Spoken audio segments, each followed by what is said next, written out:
এমনি ভাই আপনার কাছেও কি সেম এই জিনিসটাই কি মনে হয়েছে কিনা যে আন্ডারস্ট্যান্ডিংটা এখনো পুরোপুরি হয়নি, যে কারণে বাংলাদেশের যে প্রত্যাশিত ফলাফলটা আমরা হয়তো পাইনি? আপনি মাঠে বসে পুরো খেলাটা দেখেছেন, আপনার কাছে কি এটাই মনে হয়েছে, নাকি এছাড়াও বাংলাদেশের অন্যান্য কৌশলগত দিক থেকে বা অন্য কোনো কারণে রেজাল্টটা আমাদের পক্ষে আসেনি?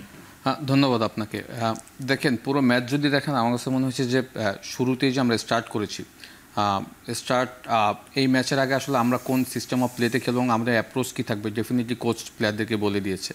বাট শুরুর আগে আমি চিন্তা করেছিলাম যে যেহেতু আমাদের হোমে খেলা, অন্যরকম একটা হাইপ তৈরি হয়েছে এবং আমাদের কিছু ট্যালেন্টেড প্লেয়ার এই টিমের সাথে ইনক্লুড হয়েছে, হামজা, সমিত, সোম, ফাহামিদুল।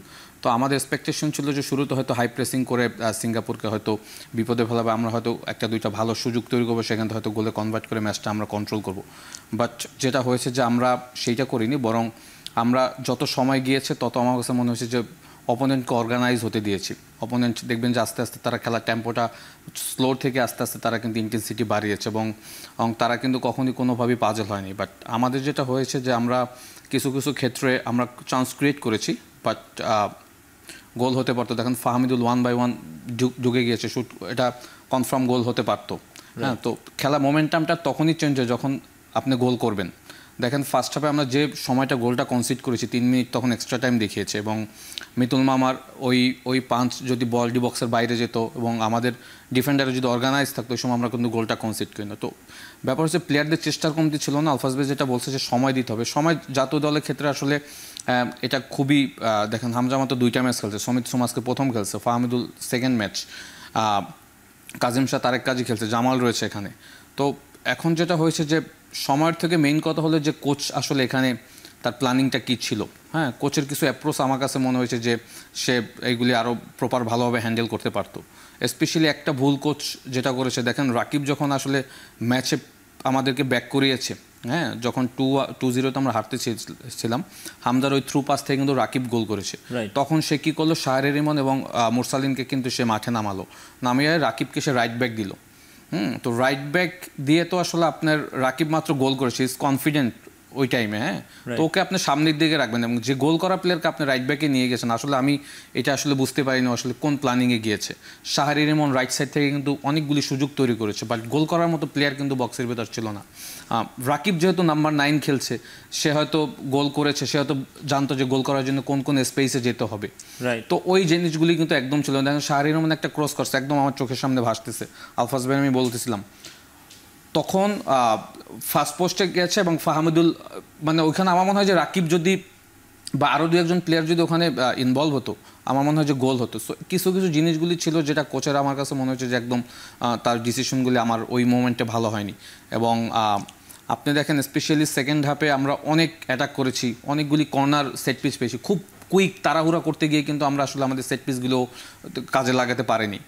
তো আমার মনে হয় যে এইগুলি নিয়ে আমাদের আরও ডিসকাশন করা উচিত, প্লেয়ারদের সাথে কোচের আরও ইনভলভমেন্ট হওয়া উচিত।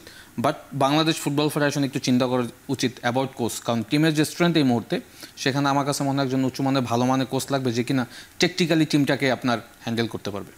রাইট, একেবারে ফরওয়ার্ড লাইনের একজন প্লেয়ারকে হচ্ছে রাইট ব্যাকে নামিয়ে আনা আপনি যেটি বলছিলেন। এবং আমরা যদি টিমের মানে আমরা যে আজকে যে একাদশটা শুরুতে থেকেই দেখেছি বা যে ফরমেশনে তিনি খেলিয়েছেন, কোচ খেলিয়েছেন, সেটি নিয়েও আমার মনে হয় আলাপ করার সুযোগ আছে। আমরা একটু আলফাজ ভাইয়ের কাছে জানতে চাইবো যে এমিলি ভাই যেটি বলছিলেন কোচের টেকনিক্যাল বা মানে যে উনি যেভাবে টেকনিকটা সাজিয়েছেন বা যে কৌশলের দলকে খেলিয়েছেন, বাংলাদেশের যে স্কোয়াডটা এখন আছে সেই স্কোয়াড অনুযায়ী এই টেকনিকটা পারফেক্ট ছিল, নাকি আপনি হলে, আপনি নিজেও যেহেতু কোচিং করান, আপনি হলে আপনি এই টিমটাকে কোন ফরমেশনে খেলাতেন আজকের ম্যাচে?